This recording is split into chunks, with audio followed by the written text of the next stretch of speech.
হযরত আব্দুল্লাহ ইবনে মাসউদ রাদিয়াল্লাহু তাআলা আনহু বলছেন, মান কানা মুস্তান্নান ফালিয়াস্তান্না বিমান ক্বাদ মাত।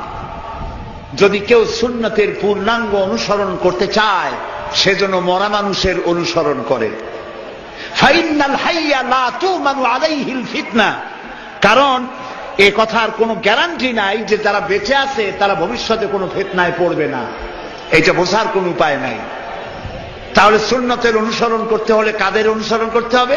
মরা মানুষ। বলেন কারা? সেই মরা মানুষ কারা? উলাইকা আসহাবু মুহাম্মাদুর রাসূলুল্লাহ সাল্লাল্লাহু আলাইহি ওয়াসাল্লাম, তারা হলেন রাসূলের সাহাবী। সুবহানাল্লাহ বলেন। কানু আফজালু হাদিহিল উম্মাহ। রাসূলুল্লাহ বলছেন সাহাবীরা হচ্ছেন এই উম্মতের শ্রেষ্ঠ সন্তান। রাসূলের উম্মতের মধ্যে শ্রেষ্ঠ কারা? সাহাবীরা। বলেন কারা? আবার রাহা কুলুবান, তাদের দিলকে আল্লাহ তাআলা পবিত্র করেছেন। ওয়া আমাকাহা ইলমান, আর তাদের ইলমের গভীরতা আল্লাহ দান করেছেন। ওয়া আকাল্লাহা তাকাল্লুফান, আর আল্লাহ তাআলা তাদের কলিজাকে বক্রতা শূন্য করেছেন। ইখতারাহুমুল্লাহু লিসুহবাতি নবিয়্যিহি ওয়া লিইকামাতি দীনিহি। আল্লাহ তাআলা নিজেই, সাহাবীরা রাসূলের সাহাবী হইতে পারে নাই, আল্লাহ নিজেই এই লোকগুলিকে বাছাই করেছিলেন রাসূলের সাহাবী হওয়ার জন্য। জোরে বলেন সুবহানাল্লাহ। কেন বাছাই করেছিলেন? বাছাই করেছিলেন নবীর সাহাবী সাথী হয়ে সহযোগিতা করার জন্য নবীকে, আর আল্লাহ দ্বীনকে প্রতিষ্ঠা করার জন্য আল্লাহ নিজেই এদেরকে বাছাই করেছিলেন। সুবহানাল্লাহ। সেই জন্যে নবী যা করেছেন, সাহাবায়ে কেরাম যা করেছেন, ওইটার অনুসরণের মধ্যেই কল্যাণ, এর বাইরে কোনো কল্যাণ নাই। আমরা কি কথা মনে করতে চাই যে শবে বরাতের মতো এত বড় সওয়াবের কাম, তারপরে মিলাদের মতো এত বড় সওয়াবের কাম, এগুলো আমরা কেন করব না? প্রিয় ভাই, সব করব না এই কারণে যেহেতু আল্লাহ রাসূল তা করেন নাই, সাহাবায়ে কেরাম তা করেন নাই। আমরা ওই কাজ করতেই পারি না যেই কাজের মধ্যে আল্লাহ রাসূল এবং সাহাবায়ে কেরাম, যেটা স্পষ্টভাবে সহিহ হাদিস কর্তৃক প্রমাণিত নয়, আমরা তা করতে পারি না। বলেন করতে পারি না।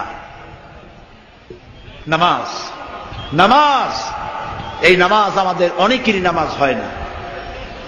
রাসূলুল্লাহ বলেছেন সাল্লু কামা রাআইতুমুনি উসাল্লি, নামাজ পড়ো সেইভাবে যেভাবে আমাকে নামাজ পড়তে দেখো। এটা শ্রেষ্ঠ ইবাদত। মুরগির দানার মতো খাওয়ার নাম ইবাদত নয়। মুরগির দানা খাওয়া দেখছেন তো? কথা না কইলে বুঝি কি? এই যে ঠক্কর ঠক্কর লাগাইতেই থাকে। সেজদা একটা দিয়া আরেকটা দেওয়ার জন্য মোটেও সময় নেই। আরেকটা রুকু দিয়া দাঁড়াবার আগেই সেজদা, সেজদা শেষ হওয়ার আগে আরেকটা সেজদা। নামাজ হয় নাই। তাদিলে আরকান করা, তাদিল মানে বরাবর করা। যতটা সময় রুকুতে ততটা সময় কিয়ামে, যতটা এক সেজদায় ততটা দুই সেজদার মাঝখানে। এটা করতে পারলাম না, নামাজ রাসূলের মতো হইল না। আপনার নামাজ হবে না আমি তা বললাম না, আল্লাহ খুব ভালো জানেন নামাজ হবে কিনা। কথা বুঝে আসতেছে? এই নামাজের উপরে চট্টগ্রাম তাফসীরুল কোরআন মাহফিলে প্রায় 2 ঘন্টা নামাজের উপরে আলোচনা করেছিলাম। আলহামদুলিল্লাহ, লোকেরা প্রাণ ভরে শুনেছে। আবার যদি এখানে শোনাবার সুযোগ হয় শোনাবো। এই ব্যাপারে একটি কিতাব আছে, নাম বলবো? বর্তমান বিশ্বের শ্রেষ্ঠ হাদিস বিশারদ আল্লামা নাসিরউদ্দিন আলবানী রাহমাতুল্লাহ আলাইহি, তার লেখা সালাতুর রাসূল, রাসূলুল্লাহর নামাজ, একটি বই আছে। এই বইটি আমি পড়ার জন্য সকলকে অনুরোধ করি। সহিহ হাদিস দিয়ে বইটি লেখা। নামাজ যদি না হলো কোন ইবাদত কবুল হবে না। প্রথমে কিয়ামতে প্রথমে কি প্রশ্ন হবে বলেন সবাই? নামাজ। নামাজ কবুল, সব কবুল। নামাজ কবুল না, কোনটা কবুল না। প্রিয় ভাই সব, আল্লাহর নবী বলেছেন লা দীনা লিমান লা সালাতা লাহু, যার কাছে নামাজ নাই তার কাছে দ্বীন নাই। আল্লাহ রাসূল বলেছেন মান তারাকা সালাতান ফাকাদ কাফারা, মান তারাকা সালাতান মুতাআম্মিদান ফাকাদ কাফারা। ইচ্ছে করে নামাজ ছেড়ে দিল, কাফের হয়ে গেল।